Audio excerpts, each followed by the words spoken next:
따라하겠습니다. 요단강 물이 넘칩니다. 시작. 무슨 뜻인지는 모르겠지만 일단 믿음으로 요단강 물이 넘쳐서 감사합니다.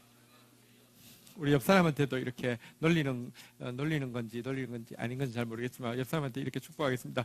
요단강 물이 넘쳐서 축복합니다. 시작. 네, 오늘 요단강 물이 넘칠 때라는 제목으로 하나님 말씀을 나누도록 하겠습니다. 여러분, 이렇게 물이 흐른다고 다 강은 아니잖아요. 그 부르는 이름이 여러 개가 있죠. 도랑도 있고요, 개울도 있고요, 또 뭐 한자로 하면 뭐 천도 있고요, 내도 있고요, 연신내도 있고 뭐 청계천도 있고요, 또 강도 있고요. 이 사진은 뭐라고 부르는 게 적절하겠습니까? 한번 보겠습니다. 사진 한번 띄워보시죠. 첫 번째 사진 한번 띄워보시죠. 자, 이 정도 되면 자, 한번 손을 한번 들어서 한번 펴보겠습니다. 자, 개천, 아니죠. 도랑, 개울, 모르겠어요. 그게 뭐가 큰지 잘 모르겠어요. 느낌대로 손 들면 됩니다. 도랑, 개울, 천, 내, 강, 5개 중에 손 들면 됩니다. 자, 이 정도 지나가다 보면 도랑이다. 도랑. 자, 그 다음에 개울. 개울. 시골에서 살아보신 분들. 그 다음에 뭐, 내까다, 천. 천이, 이게 하늘의 뜻이군요. 천이 좀 많네요. 이거 보고 강이라고 부를 사람이 있습니까? 강은 아니죠, 그죠? 자, 근데 이게 뭐냐고 하면 요단강의 전형적인 모습입니다. 요단강은 여러분들이 안 보신 분들은 오늘 이거 보시고 이게 요단강이라고 해야지 이스라엘 가서 실망을 안 합니다. 요단강은 보통 보면요, 그냥 한 길어도 10m가 잘 안 됩니다, 폭이. 그리고 건너는 거 어렵지 않습니다. 한 이 정도 온다고 생각하시면 깊은데도 그냥 쑥 들어갔다가 나오면 됩니다. 별거 거 아닙니다. 충격. 예수님이 요단강에서 세례를 받으셨다고 해서 이제 갔습니다. 진짜 한 10m 정도 되고요. 게다가 여기서는 잘 보이지 않지만 물 색깔은 가까이에서 가보면요, 되게 누런 빛입니다. 이렇게 좀 이렇게 누렇고 약간 검은 빛이 도는 아주 좀 이렇게 깨끗하지는 않습니다. 자, 근데요, 이게 요단강인데요. 요단강이 그 대신에 길이가 얼마 정도 될까요? 이게 얼마나 흐를 것 같습니까? 길이가 무려 360km입니다. 엄청 길죠. 360km면 낙동강보다 더 길 수도 있습니다. 직선 길이는 200km밖에 안 되는데 이게 이런 식으로 이렇게 흐르다 보니까 지금 360km나 되어서 헐몬산에서 시작해서 사해로 끝나는 것이 요단강입니다. 한번 물어보겠습니다. 요단강 건너가는 것은 쉽습니까? 어렵습니까? 너무 쉽습니다. 그냥 이렇게 해가지고요, 이렇게 하면 양복 입고 가도 그냥 조금 뭐 젖을 거 생각하면 어렵지 않게 건널 수 있습니다. 자, 그런데 다른 때가 있습니다. 요단강이요, 한번 따라하겠습니다. 요단강 물이 넘칠 때, 주기적으로 요단강 물이 넘칠 때가 있습니다. 일단 영상 한번 보시죠. 요단강 물이 넘칠 때 요단강은 같은 곳인데요, 어떻게 되는지 한번 보여주시겠습니다. 영상 한번 틀어주시죠. 아니요, 저기 그 다음 사진 한번 보여주시죠.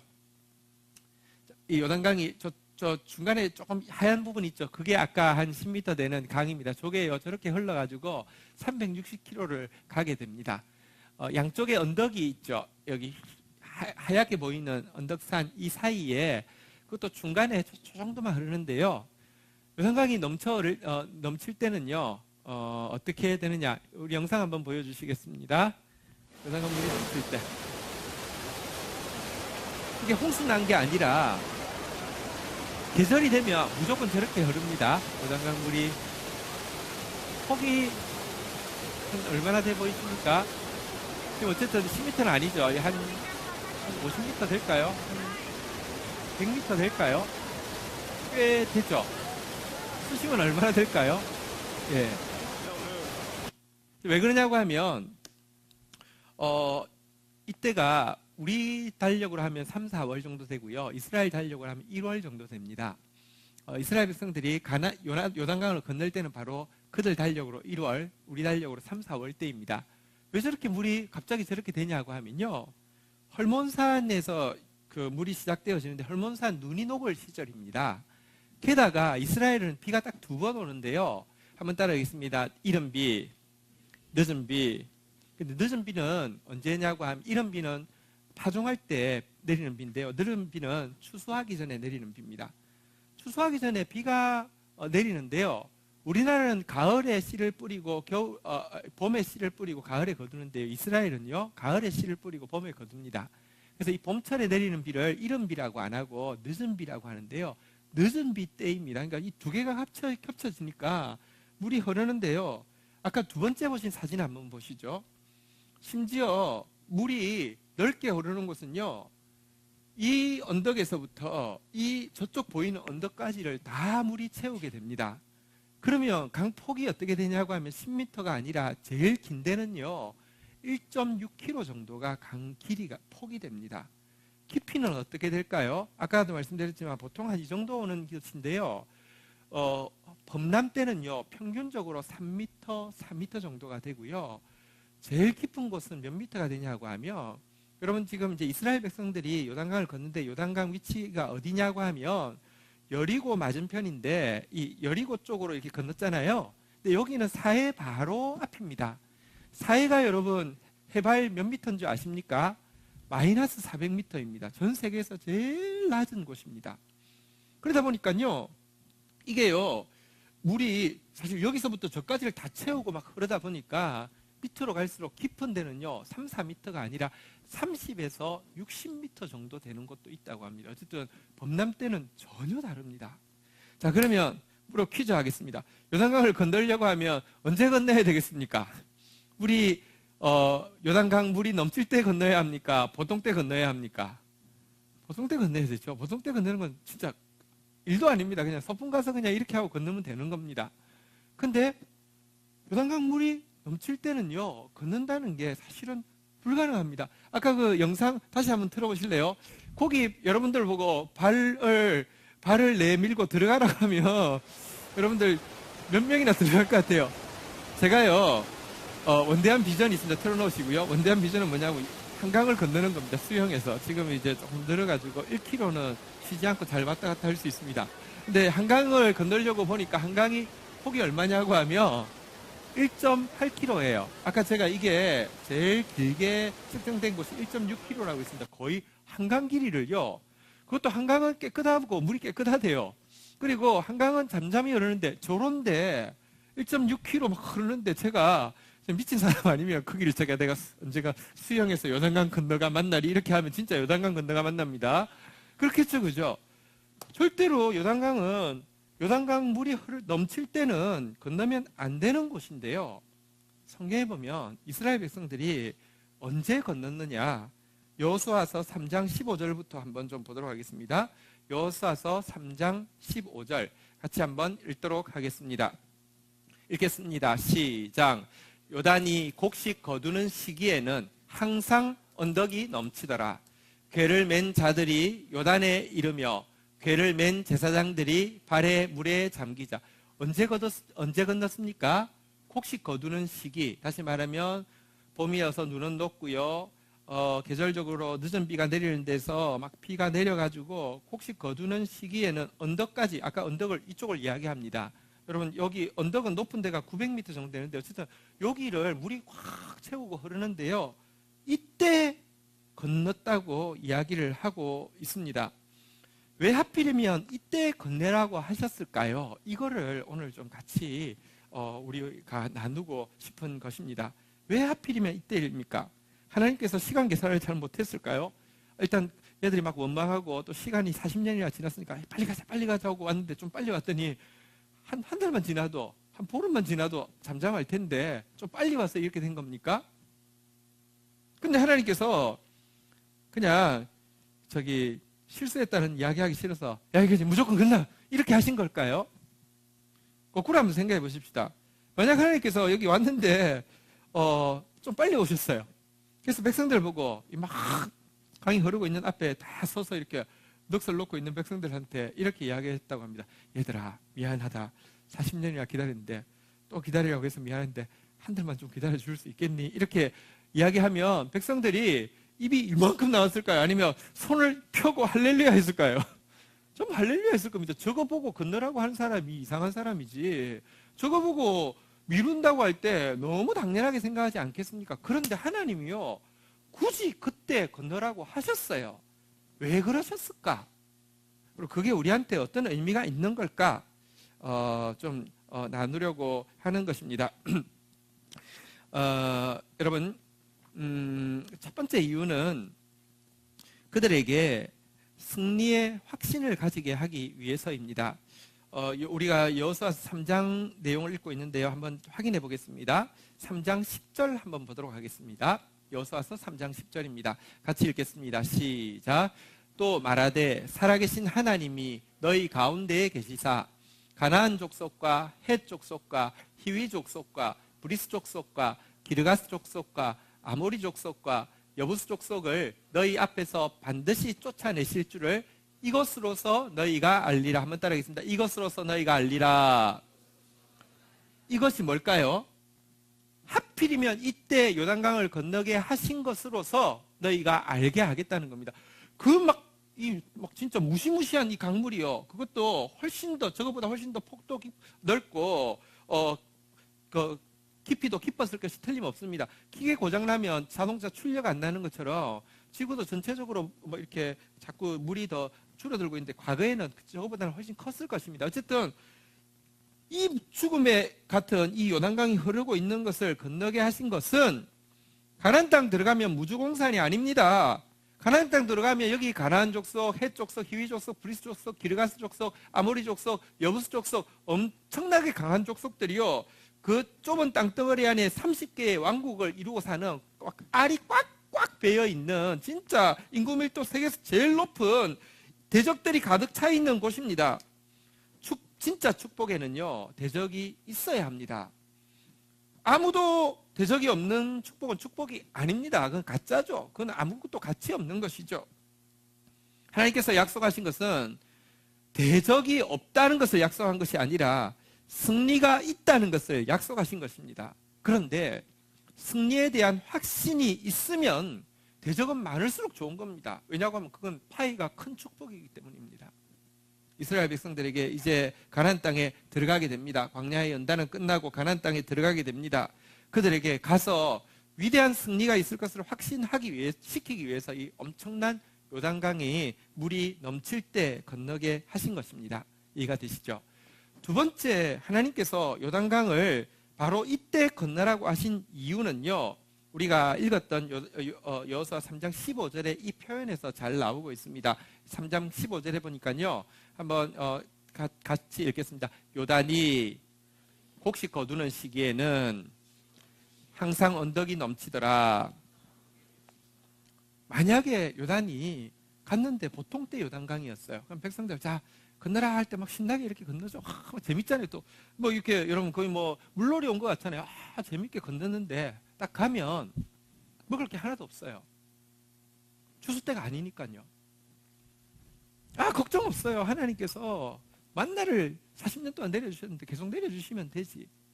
아니요, 하나님께서 만나를 내려주셨습니다. 말씀을요, 그들에게 계속 내려주셨는데요. 아기 때 우리 이렇게 젖을 먹습니다. 그리고 젖병 물고 있습니다. 아기 때는 그게 당연합니다. 근데 평생 젖병 물고 살라고 하면 아이한테 분명히 문제가 있을 거예요. 우리가 잘한다는 게 뭡니까?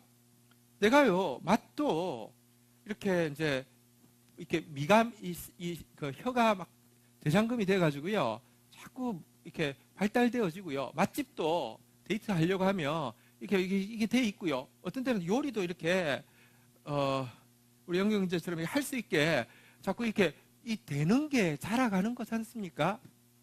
하나님은요, 하나님의 말씀을요, 이렇게 다 이렇게 잘게 이렇게 씹어서 이유식처럼 주는 것만 먹고 자라기를 원치 않습니다. 하나님은 광야에서는 만나로 주셨지만 가나안 땅에 들어가면 만나를 그칠 계획이었습니다. 성경 한번 확인해 보실까요? 여호수아서 5장 11절 12절에 보면 이렇게 이야기하고 있습니다. 여호수아서 5장 11절 12절. 6월절 이튿날에, 6월절은 그 1월달에 있습니다. 어쨌든 그 유대력으로 우리로 치면 3, 4월달 가나안 땅 건너자마자, 요단강 건너자마자 6월절이었고요. 자, 6월절 이튿날에 그 땅의 소산물을 먹되 왜? 추수철이니까 그냥 거두면 되는 거예요. 그날에 무교병과 볶은 곡식을 먹었더라. 12절 같이 읽겠습니다. 시작. 또 그 땅의 소산물을 먹은 다음 날에 만나가 그쳤으니 이스라엘 사람들이 다시는 만나를 얻지 못하였고 그 해에 가나안 땅의 소출을 먹었더라. 네. 하나님께서 이 만나를 그칠 계획이었기 때문에 이때 들어가야만 합니다. 한 달만 늦게 들어가도, 아니 추수하는데 얼마 걸릴까요? 얼마 안 걸립니다. 딱 날 잡아서 쫙 거둡니다. 보름만 늦게 들어가도 먹을 거 없습니다. 딱 이때 건너가야 하는 것입니다. 근데 만나를 먹지 않고 이 곡식을 먹는 것은 무엇을 의미하냐고 하면, 이유식을 먹던 아이가 이렇게 일반 음식을 먹는 것처럼 성경에서는 히브리서 5장 14절에 이렇게 설명을 하고 있습니다. 단단한 음식은, 한번 따라하겠습니다. 장성한 자의 것이니. 장성한 사람은 어떤 사람일까요? 한번 따라하겠습니다. 지각을 사용함으로. 지갑 아닙니다. 한번 따라하겠습니다. 지각을 사용함으로 훈련을 받아 분별하는 자들이니라. 무슨 말이냐고 하면요, 아까 맛집도 미각도 요리도 여러분들 생각해야 되잖아요. 우리 어릴 때 하나님 말씀을 잘 받아 먹는 것도 너무 훌륭합니다. 그런데 여러분, 이단에 잘 빠지거나 잘못된 지도자 밑에 들어가는 사람의 특징이 뭐냐고 하면 생각 안 하는 겁니다. 또 그런 지도자들 생각하지 말라고 합니다. 그냥 시키는 대로 해 이럽니다. 하나님은 그렇게 하지 않습니다. 한번 따라하겠습니다. 지각을 사용함으로. 우리가 자꾸 생각하기를 원하십니다. 하나님 주신 기준을 가지고 뭐 어떻게 하면 더 맛있을까, 어떻게 하면 더 좋을까, 특별히 하나님의 선하시고 기뻐하시고 온전하신 뜻이 무엇인지 자꾸 분별해내는 거, 이게 성숙한 사람입니다. 하나님은 이제 이스라엘 백성들이 장성한 사람 되게 하기 위해서, 단단한 음식을 먹게 하기 위해서 그러려고 하면 딱 이때 건너지 않으면 없기 때문에 이때 건너게 하신 것입니다. 이것이 두 번째 이유고요. 세 번째 이유도 있습니다. 그 이유는요, 이 요단강을 건너는 사람들에게, 그들의 다음 세대에게 물려줄 믿음의 유산을 가지게 하기 위해서입니다. 요단강을 건널 때 한 가지 명령을 하셨습니다. 여호수아서 3장의 내용 중에 있는데요, 11절 12절에 보면 이렇게 명령합니다. 보라, 온 땅의 주의 언약궤가 너희 앞에 요단을 건너가나니. 12절 보면 이렇게 명령하고 있습니다. 같이 한번 읽도록 하겠습니다. 시작.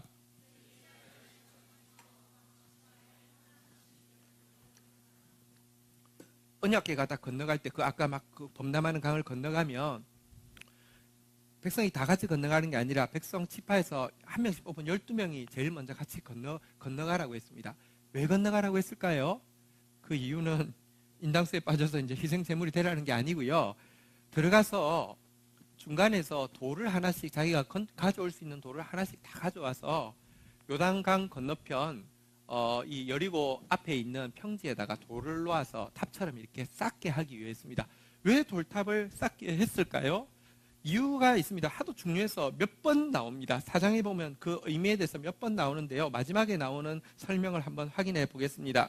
여호수아서 우리 4장 21절부터 이렇게 나와 있습니다. 이 돌을 12명이 한 지파에서 한 개씩 가져온 이유는요, 이스라엘 자손들에게 말하여 이르되 후일에 너희의 자손들이 그들의 아버지에게 묻기를 이 돌들은 무슨 뜻이니까 하거든.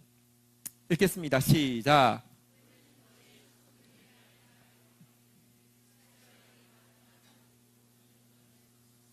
(23절) 너희의 하나님 여호와께서 요단물을 너희 앞에서 마르게 하사 너희를 건너게 하신 것이 너희의 하나님 여호와께서 우리 앞에서 홍해를 말리시고 우리를 건너게 하심과 같았나니. 24절 같이 읽겠습니다. 시작. 이는 땅의 모든 백성에게 여호와의 손이 강하신 것을 알게 하며 너희가 너희의 하나님 여호와를 항상 경외하게 하려 하심이라 하라. 보십시오. 지금 요단강을 건너는 이스라엘 백성들을 정확하게 이야기하면 출애굽 2세대입니다. 1세대들은 광야에 다 죽었습니다. 여호수아, 갈렙 외에는 없습니다. 자, 그런데 그들은 광야에서 귀에 못이 박히도록 들었습니다. 홍해를 건넜대요. 홍해, 그 큰 바다를 바다가 갈라지게 해서 건넜대요. 어떻게 그런 일이 있어? 그것을 들었는데 왔더니 요단강 물이 보통 평소 때야 그냥 이래가지고 다 건넜어요. 이러고 나면 이들은 그들의 자손에게 뭐라고 이야기했습니까? 우리 할아버지 때 홍해를 건넜대. 글쎄 나도 본 적은 없지만 홍해를 건넜대잖아. 이렇게 이야기하겠죠. 그런데 여러분, 이들이 홍해는 아니지만 사실은 어떤 의미에서 그 급하게 흐르는 모습을 보면 홍해보다 더 무시무시한 이 강이 강을 건너게 되면요 뭐라고 이야기했습니까? 내가 너희들 말할 때 말이야, 우리 아버지는 홍해를 건넜다고 하는데 내가 사실 그거 안 믿었거든. 그런데 너희들 이 땅에 들어오기 전에 요단강이었는데 언제냐고 하며 요단강 물이 넘칠 때 우리 하나님께서 건너게 하셨어. 이건 내간정이 되는 것입니다. 이 믿음을 다음 세대에게 물려주게 하기 위함입니다. 여러분, 여러분들에게 믿음의 부모가 있다고 하면 꼭 기억하십시오. 저는 내가 진짜 시간이 지나면 지날수록 부족함과 내가 얼마나 죄인인 것을 알게 되는데, 그럼에도 불구하고 하나님이 나를 덮어주시기도 하고 지켜주시기도 하고 쓰시는 이유에 대해서 부인할 수 없는 것이, 부모님이 하나님 앞에서 심고 있는 그 눈물이, 기도가 자양분이 된다는 것을 정말 많이 느낍니다. 옛날에는요, 근데 그걸 느끼면서도 이렇게 생각했습니다. 내가 꽃감 이렇게 옛날에 꽃챙이에 끼웠는데 꽃감이 이렇게 그 빼먹듯이 이거 참 내가 잘 빼먹고 있다. 이렇게 기도 안 하는데도 하나님 도와주시네. 이렇게 제가 많은데도 하나님 용서하시네. 이렇게 살고 있었는데요. 부모님 은혜 알고 부모님 때문에 주신 축복을 알고 그거 쓰고 있는 것도 모르는 것보다는 나을 수 있겠지만, 철이 든다는 것이 무엇입니까? 요즘은 제가 여전히 믿음의 부모님의 은혜를 잊고 있다는 걸 느끼지만, 동시에 내 당대에 필요한 은혜 이상으로 또 심게 또 헌신하게 하시는 것을 느끼고 있습니다. 왜냐고 하면 우리의 다음 세대도 빼먹을 게 있어야지 내가 홀라당 다 까먹고 간다고 하면 어떻게 되겠습니까? 믿음은 반드시 다음 세대로 흘러가야 되고요. 또 우리는요, 우리 부모님들이 사실은 믿음이 없었던 것 아니에요. 하나님에 대한 믿음이 있는데 지금 그 부모들의 다음 세대가 급격히 하나님을 떠나고 있습니다.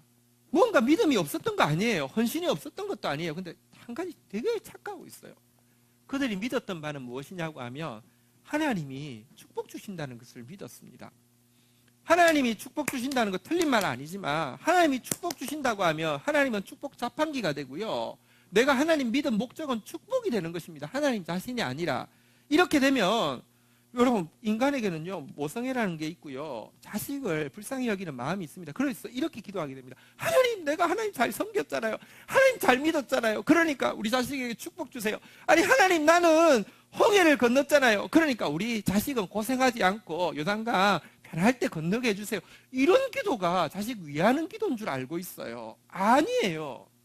믿음은 무엇이냐고 하면 하나님이 복 주신다는 걸 믿는 게 아니라, 믿음의 핵심은 무엇이냐, 우리가 다음 세대에 물려줄 믿음의 핵심이 무엇이냐 한번 따라하겠습니다. 여호와를 항상 경외하게 하려 하심이라. 하나님 복 준다는 거 맞지만, 진짜 복도 하나님만 주실 수 있지만, 모든 종교는 기복주의 종교입니다. 신이 복을 준다고 이야기합니다. 또 현실적인 복, 인스턴트 복, 잠시 반짝하는 복은요 세상이 거짓이 더 잘 줍니다. 사단이 쾌락을 주고요, 사단이 물질도 막 그 가지고 망할 물질 얼마든지 더 줄 수 있습니다. 마약이 여러분 얼마나 행복을 줍니까? 하나님이 진짜 축복을 주시는 것 맞지만, 하나님을 복 주는 기계로 알고 복 때문에 하나님을 믿는다고 하면 다른 종교와 다를 것이 없습니다. 그건 믿음이 아닙니다. 그건 기복주의, 무당 찾아가는 것과 똑같은 것입니다.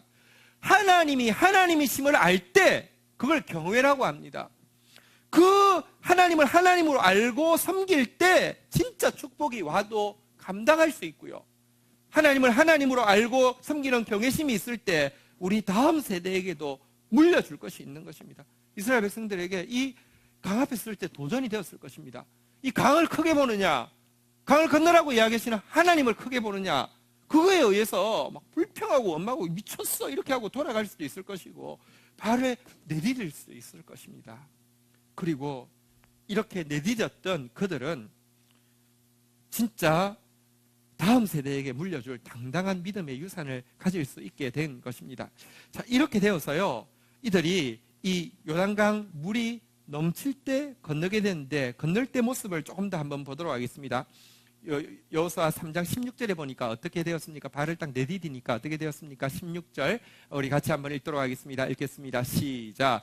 곧 위에서부터 흘러내리던 물이 그쳐서 사르단에 가까운 매우 멀리 있는 아담 성읍 변두리에 일어나 한 곳에 쌓이고 아라바의 바다 여매로 향하여 흘러가는 물은 온전히 끊어짐에 백성이 여리고 앞으로 바로 건널세.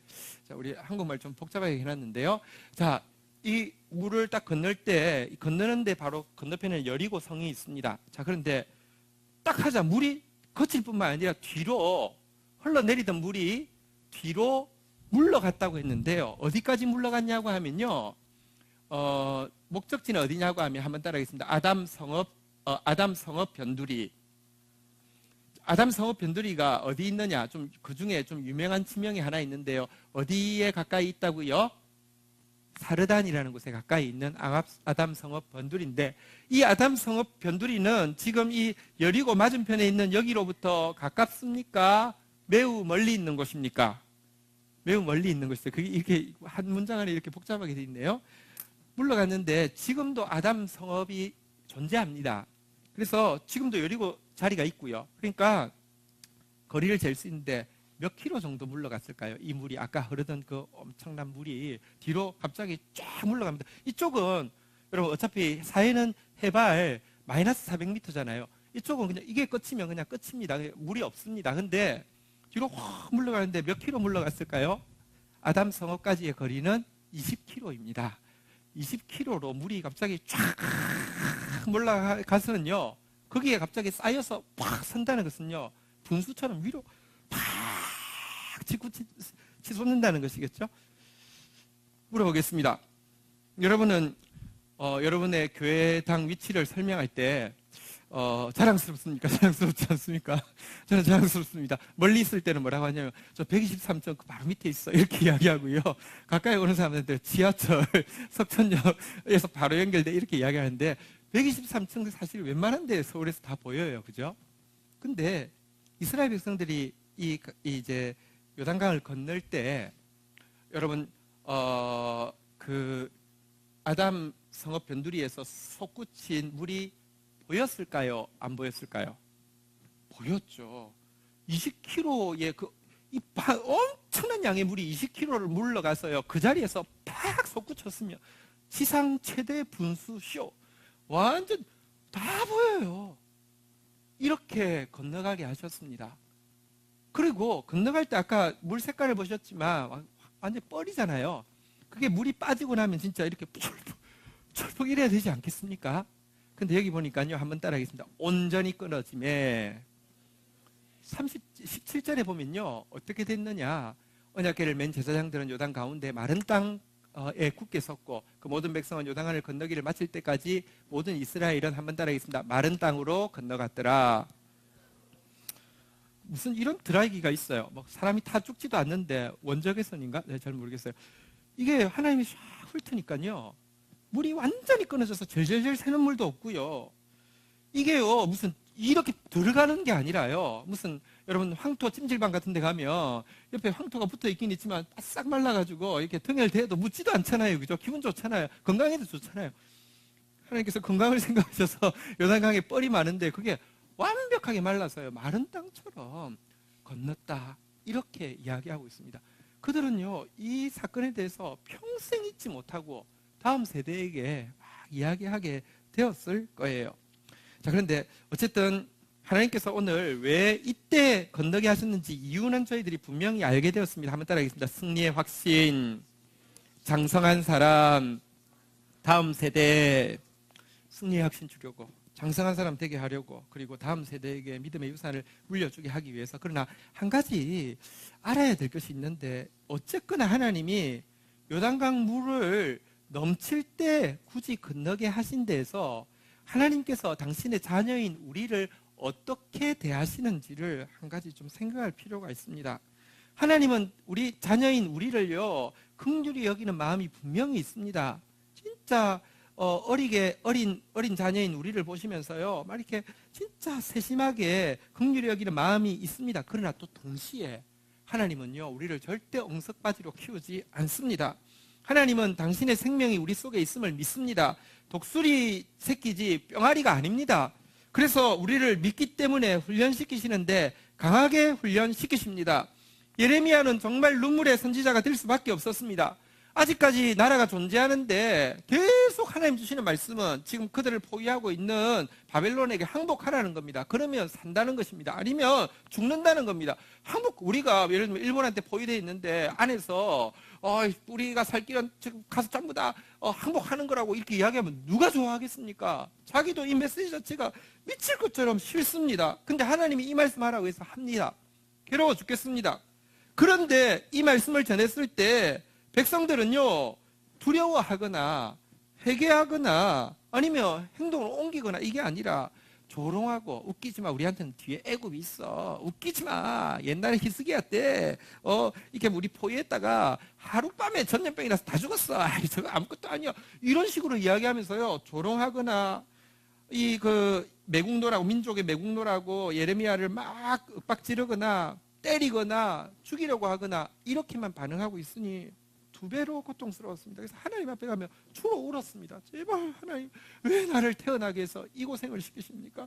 하나님 그냥 죽여주십시오. 매일 이럽니다. 이러면 하나님께서 예레미야에게 나타나셔서 우쭈쭈 어부바 이렇게 하셨을 것 같죠? 너 너무 착한데, 아이고 그래 너무 힘들지, 아이고 어떡해, 조금만 더 참으면 안 되겠니, 우쭈쭈. 아니요, 하나님께서 그렇게 자기 앞에 나와서 울고 있는 예레미야에게 하신 대표적인 말씀이 무엇입니까?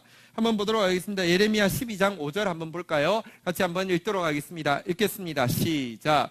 만일 내가 보행자와 함께 달려도 피곤하면 어찌 능히 말과 경주하겠느냐?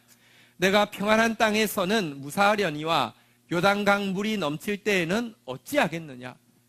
예레미야야, 정신 차려.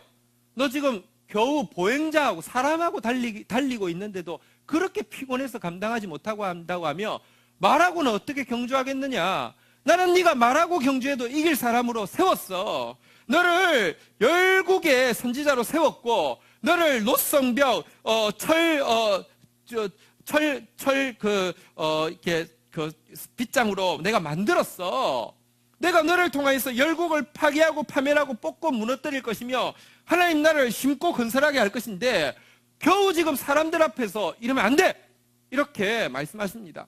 평안한 땅, 아직 네가 재앙을 선언하고 있지만 전쟁도 안 난 여기서도 이렇게 힘들어한다고 하며 요단강 물이 넘치듯이 바벨론이 들어와서 다 휩쓸어가고 다 학살하고 다 끝난 것처럼 보일 때에도 하나님의 말씀, 이것이 재앙이 아니고 이것이 평강이요, 이것이 미래와 희망을 주기 위한 하나님의 계획이며 그 계획대로 이루어질 거라고 어떻게 선포할 거냐고, 정신 차리라고 이렇게 말씀하셨습니다. 예, 여러분 위로 필요합니다. 우쭈쭈 필요하고요, 어부바 필요합니다. 그런데 하나님께서 우리에게 주신 생명력은요, 그것보다 훨씬 더 큽니다.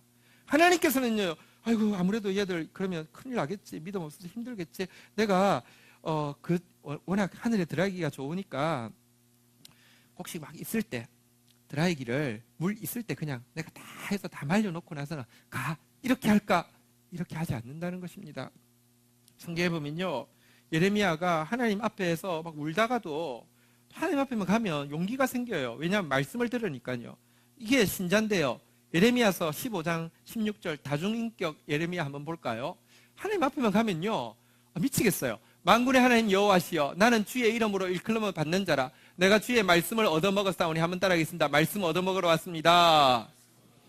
예배 같이 드려도요, 어떤 사람에게는 진짜 생명의 말씀이 쑥 들어갑니다. 얻어먹는 사람이 있습니다. 어떤 사람은 그게 무슨 말인지 아무것도 모릅니다. 말씀을 딱 얻어먹기만 하면요, 주의 말씀은 내게 기쁨과 마음의 즐거움이오나. 우쭈쭈 안 해주셨는데도요, 말씀이 빡 들어가면 막 기쁨이 생기고 막 즐거움이 생기고 소망이 생기고. 그런데 문제는 나가면요, 17절 밖에 나아가면은요, 기뻐하는 자의 모임 가운데 앉을 수도 없습니다. 즐거워할 수도 없습니다. 주의 손에 붙들려서 혼자 앉아 있을 수밖에 없습니다. 왜냐고 하면 주의 분노가 자기를 채웠기 때문입니다. 이러면 망하는데, 망한다고 이야기해도 농담으로 생각하고 듣지 않는 그 백성들을 볼 때, 죄에 막 흥청망청하고 있는 백성들을 볼 때, 여러분 교회에 와서 받은 위로가요, 기뻐. 그래서 세상 나가서 기쁨으로 세상 사람들과 함께 재짓게 하는 게 위로가 아닙니다. 하나님께서 주신 진리의 위로는요, 거짓된 세상을 향해서 분노할 수 있는 것입니다. 분노하다 보면요, 또다시 스트레스가 받고 또다시 막 죽을 것 같아요. 그래서 또 하나님 앞에 나와서 웁니다. 그 다음 절 보면요, 하나님 앞에 또 돌아와서 옵니다. 나의 고통이 계속하며 상처가 중하여 낫지 않으면 어찌 됨이니까. 주께서는 내게 대하여 물이 말라서 속이는 시내 같으니이다. 하나님 왜 나 시켜가지고 이고생시킵니까? 하나님 평강 주신다며요. 이게 무슨 평강이에요? 그만두게 해주세요. 막 이렇게 하고 있습니다. 이러면 하나님께서 또 나타나셔서 우쭈쭈 이번에는 하실 것 같죠? 하나님께서 나타나서 뭐라고 이야기하십니까? 19절 같이 한번 읽어보도록 하겠습니다. 읽겠습니다. 시작. 여호와께서 이와 같이 말씀하시되 내가 만일 돌아오면 내가 너를 다시 이끌어 내 앞에 세울 것이며 내가 만일 헛된 것을 버리고 귀한 것을 말한다면 너는 나의 입이 될 것이라. 그들은 내게로 돌아오려니와 너는 그들에게로 돌아가지 말지니라. 여러분 이 말이 무슨 말입니까? 너 지금 나한테 좀 떠났는데 돌아와. 너 지금 나 떠났어. 네가 돌아오면 내가 너를 다시 이끌고 내 앞에 세울 거야. 너 지금 하는 말 헛된 말이야. 네가 만일 그 헛된 말 버리고 귀한 말, 믿음의 말, 소망의 말, 헌신의 말 한다고 하면 내가 너는 내 입이 될 거야. 너 지금 눈에 보기에 이 백성들 안 돌아올 것 같지? 결국은 돌아와. 심판받고 나서라도 돌아와. 그런데 네가 문제야. 네가 낙담해가지고 네가 좌절해서 그 백성들하고 똑같이 되는 거, 그게 문제야. 정신 차려. 이렇게 말씀하고 있습니다. 예, 물론 위로하십니다. 그러나 여러분 사실은 하나님께서 여러분들이 진짜 엉석바지가 아니고 하나님 나라의 아들 딸들입니다. 하나님 도전하십니다. 이 도전 앞에서, 이 말씀 앞에서 다시 한번 일어나는 여러분이 되기를 주의 이름으로 축원드립니다. 조금 이제 말씀을 정리해 가겠는데요. 우리 인생에 한번 따라하겠습니다. 요단강 물이 넘칩니다. 요단강 물이 넘칠 때가 있습니다. 또 우리 공동체예요. 다시 한번 따라하겠습니다. 요단강 물이 넘칩니다. 여러분 요단강 물이 넘칠 때가 있습니다. 사실 이 요단강 노래는요, 교회 평생 다녀도 잘 안 합니다. 언제 주로 합니까? 장례식 가면 합니다. 요단강 건너가 만날 이거 장례식인 줄 압니다. 요단강이 왜 죽음을 상징하게 될까? 아까 그 막 흐르는 강 보니까 좀 무섭긴 무섭죠, 그죠? 그런 것도 있지만 요단강이 죽음을 상징하는 이유 한 세 가지가 학자들은 있다고 이야기합니다. 첫 번째는 우리가 어차피 다 죽을 건데 죽을 때가 나 좋을 때 죽어야지 이렇게 생각하지만 우리가 그 때를 정할 수 없잖아요. 요단강 지금 보통 때는 그런 강이 아니에요. 근데 꼭 그때 건너게 하신 것처럼 우리가 때를 우리가 주장할 수 없다는 것 때문에 요단강 건너는 걸 죽음이라고 이야기하고요. 홍해를 건너면 광야가 시작되지만 요단강을 건너면 가나안 땅이 시작되기 때문에, 천국이 시작되기 때문에 요단강을 죽음에 비유하기도 하고요. 마지막으로 홍해를 건너게 한 이는 모세지만 요단강을 건너게 한 사람은 누굽니까? 여호수아죠. 여호수아는 히브리어인데요. 이것을 헬라어 발음으로 하면 뭐가 되냐고 하면 예수가 됩니다. 똑같은 발음입니다. 여러분 사실 예수님은 이 요단강을 건너실 때 보시면 정말 이 요단강을 예수님이 십자가 지시는 게 죽음의 요단강을 건너는 거잖아요. 십자가 지시기 전날 밤에 기록을 보면 예수님께서 하신 이 일은요 두 가지인데요. 한번 따라하겠습니다. 끝까지 사랑하시니라. 두 번째는요, 한번 따라하겠습니다. 찬미하며 나아가니라.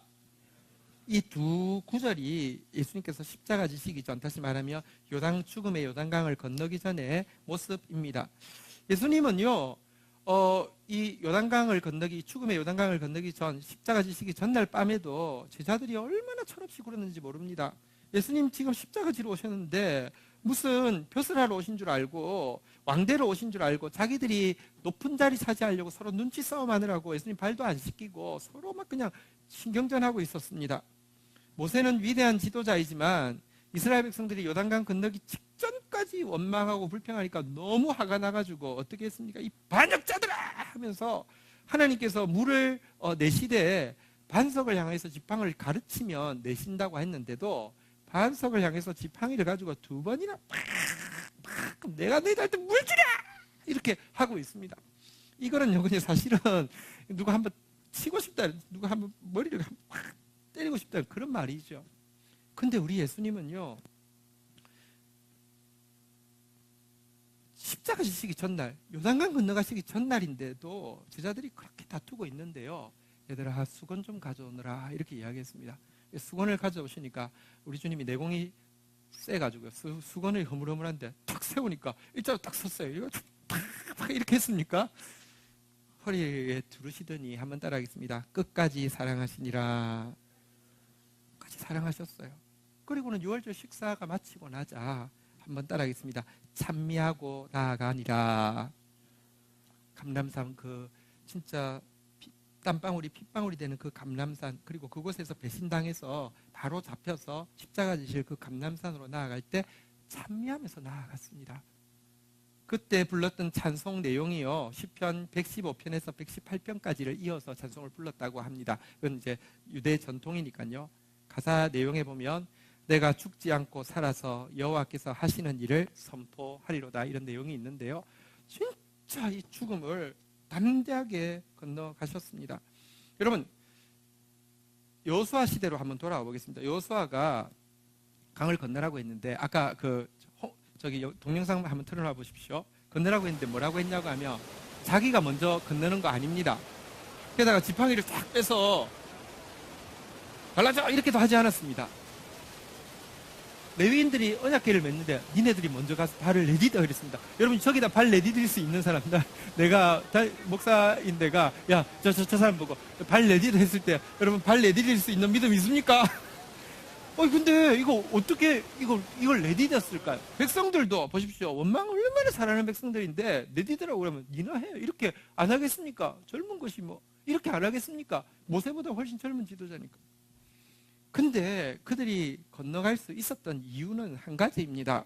여호수아서 3장 7절에 보면요, 하나님께서 그날에 여호와께서 여호수아에게 이같이 이르시되 내가 오늘부터 시작하여 너를 온 이스라엘의 목전에서 크게 하여 너를 내가 모세와 함께 있던 것 같이 너와 함께 있는 것을 그들이 알게 하리라. 하나님께서 여호수아를 크게 하셨기 때문에 여러분, 레위인들이요, 모세 때는 안 그랬는데 하면서 니나 먼저 이렇게 안 하고요, 발을 내디뎠고요, 백성들도 원망하지 않고 갈 수 있었습니다. 우리 인생에 요단강 물이 넘칠 때가 있습니다. 어떻게 하면 넘어갈 수 있는지 아십니까? 여호수아의 본체이신 예수가 크면 넘어갈 수 있습니다. 그리고 그 예수는요, 끝까지 사랑하시면서 끝까지 찬미하시면서 가셨고요, 내가 죽지 않고 살아서 여호와께서 하시는 일을 선포하리로다라고 선포하고 나가신 분이십니다. 우리 찬송가에 보면 이런 가사가 있습니다. 죽음의 요단강 물결이 나를 위협하며 흘러도 주가 인도하시니 어찌 두려워하랴. 미쁘신 나의 좋은 친구, 내가 의지하는 예수, 나의 사모하는 친구, 나의 기도 들어서 응답하여 주시니 미쁘신 나의 좋은 친구. 여러분, 우리 모두는요, 사실 혈과 육을 가지고 있음으로 말미암아 예수님께서 혈과 육을 함께 지니고 나타나셨습니다. 히브리서 2장 14절 내용인데요. 예수님께서 우리와 똑같은 혈과 육을 입고 이 지구로 찾아오셨습니다. 그리고 우리가 다 죽을 죽음을 그도 죽으셨습니다. 그 이유는요, 한번 따라하겠습니다. 죽음을 통하여 죽음의 세력을 잡은 자 마귀를 멸하시며 죽어 들어가셔서 우리가 죽어서 우리를 죽게 만드는 죄와 사망의 권세를 가진 사탄을 멸하기 위해서 죽음에까지 내려가신 것이고요, 또 한 가지는 그가 부활하셨어요. 2장 15절에 보면요, 같이 읽겠습니다. 시작. 또 죽기를 무서워함으로 한평생 매어 종로로 타는 모든 자들을 놓아주려 하심이니. 우리가 어떻게 죽음의 요단강 물결 같은 무시무시한 인생의 위기들을 건널 수 있습니까? 예수 그리스도 바라보면 건널 수 있습니다. 그리고 그분 바라보면요, 우리에게 있는 두려움이 사라지게 되어집니다. 우리 교회 공동체적으로 지금 중요한 시점에 서 있고요. 하나님께서 분명히 일하실 것입니다. 그러나 분명히 이때에 마른 요단강을 건너게 하지 않고 물이 넘치는 요단강을 건너게 하실 것입니다. 함께 기도하며 함께 예수 높이다가 함께 요단강을 함께 이 물이 넘칠 때 건너는 저와 여러분들 되기를 주의 이름으로 축복합니다. 우리 예수님을 찬양하는 노래를 한 곡, 우리 이번 12통 물붓기가 다음 주 월요일부터 시작됩니다. 이번 주 월요일 말고요. 주제는 정해져 있습니다. 한번 따라하겠습니다. 날마다 찬송하리이다. 영원히 송축하리이다. 하나님 감사합니다. 저희들에게 광야의 연단이 끝나고 이제 가나안 땅의 입성이 다가왔다고 말씀해 주시고 있는 것을 인하여서 감사합니다. 그리고 우리 눈앞에 요단강 물이 넘치는 것을 보게 해주셔서 감사합니다. 우리 눈을 오늘 열어주셔서 그 요단강 물 중간에 언약궤를 메고 선 제사장이 레위인이 아니라 승리하신 예수 그리스도께서 우뚝 서 계신 것을 보게 해주신 것을 인하여서 감사합니다. 예수 의지하여서 담대히 이 요단강을 건너게 하여 주옵소서. 그리하여서 승리의 확신을 가지고 우리에게 주어진 이 가나안에서의 영적 전쟁에서 승리하게 하여 주시옵소서. 하나님, 장성한 자 되어서 주의 말씀 이제 분별하고 그 말씀 가지고 싸워서 지극히 선하고 온전하고 기뻐하시는 것을 취해내는 자 되어지게 하여 주시옵소서. 그리고 우리 다음 세대에게 당당하게 물려줄 믿음의 유산 가진 자 되어지게 하여 주시옵소서. 성령님, 우리를 위로하여 주시되 우리를 강건케 하여 주셔서 하나님, 보행자와 함께 달리면서 힘들다 하지 않게 하여 주시고 말과 함께 경주하는 자 되어지게 하여 주옵소서.